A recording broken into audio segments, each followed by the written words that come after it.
brothers my guys, know that they fly, know that they ride or die. I keep boys by my side, CJ Ike, now I gotta roll with ice. All these brothers my guys, know that they fly, know that they ride or die. I keep boys by my side, CJ Ike, now I gotta roll with ice.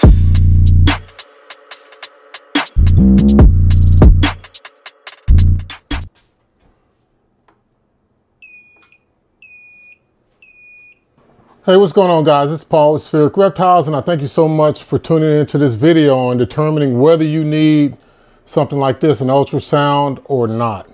You know, there's a lot of reasons why you would get an ultrasound, but I don't want to make it seem like everybody needs one, but I will let you know why we need one. The first thing, if you need an ultrasound, it depends mainly on if you've been successful in the past with breeding without an ultrasound, and you know the nature of your snakes when they develop follicles, and if you're able to palpate. So that leads us into the reason why we chose to get an ultrasound. We're new to breeding. We're not new to reptile keeping, but when you go into the breeding aspect of reptile keeping, then it takes on a whole new ball game. I mean, it's past just general care. You're having to watch a lot of the things like, so whether they need a specific humidity requirement to breed, whether they need to be eating a certain way to breed, the heat requirements or heat reductions or increases to breed. So one of the reasons that I really just made the push to get this instead of investing in, one or two more animals, I think I'm saying it right, Caxon 5600, we got it from Breeders Circle. Thank you, Ricardo, for working with me to explain all the bells and whistles of this product. But again, so I don't know how to palpate under 30 millimeters. So I didn't know when my females should be paired, because typically all the information that I've seen said that you should begin pairing your males to your females at or around 15 millimeters to 20 millimeters, in which case they'll start eating more food and things like that. You'll notice different behaviors from the male and the female. So, and then I had no idea as to when these females will be developing these follicles. So, either I could try to palpate them every month, in which I was being unsuccessful for the past year, or I could just get this machine in which I could actually just ultrasound and see the follicle development, or if you want to say follicular development, along the way, so that I could actually chart that and I would know when my females every year, and it should move forward a month after every year. I think it moves forward a month. So if they develop the 15 millimeter to 20 millimeter follicles, and like this is the end of March, then they should April next year, and then next year after that it'd be May, something like that. So that's from the information that I've researched. But again, I did not know how to palpate, and I did not know when they will be developing these follicles. So if I paired up our males in the usual time at the end of the year around September, then that might not be at the right time for that female. Even though she has the correct body weight, she may have some follicles developing, but they might be at 5 millimeters. So there will be one more month that I'm having to pair up that male before that female goes into an ovulation shed, if she didn't reabsorb or develop follicles further anyway.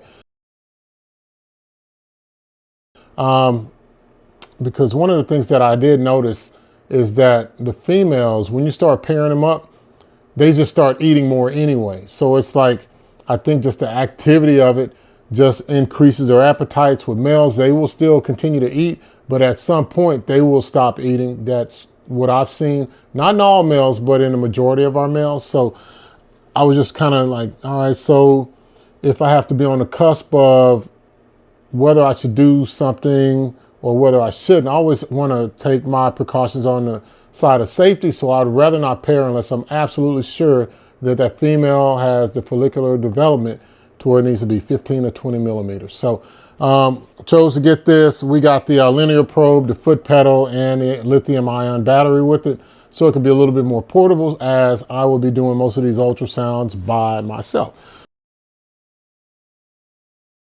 Moving forward, I got to thinking, we have a business plan and things like that, and I'm very specific as to what benchmarks we've set and the timelines that we are setting to achieve these things. And again, this is just to create things at the appropriate time so that we're not wasting time, right?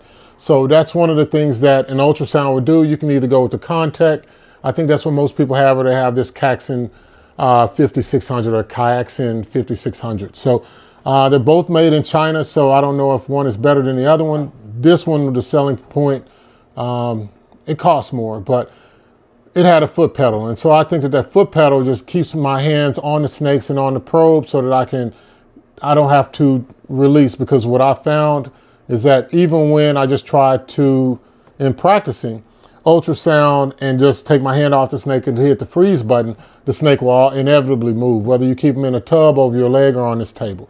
So that's one of the things that we found, guys. So hopefully that helps you in determining whether you need to buy an ultrasound machine or not. It's just like this incubator. We got the Wilbanks 240, and so far it's doing a good job in the clutches that we have in there. And I'm just excited to see them come out. I haven't did a video on that yet, but as soon as those eggs do hatch, then I have some video of the dam and the sire, plus the number of eggs in the clutch, as well as the clutch. I just want to kind of put it all out there at once instead of making 4 or 5 separate videos. So if nothing else, guys, like I said, please like, comment, and subscribe. Comment and let me know whether you think this shit is helpful or not.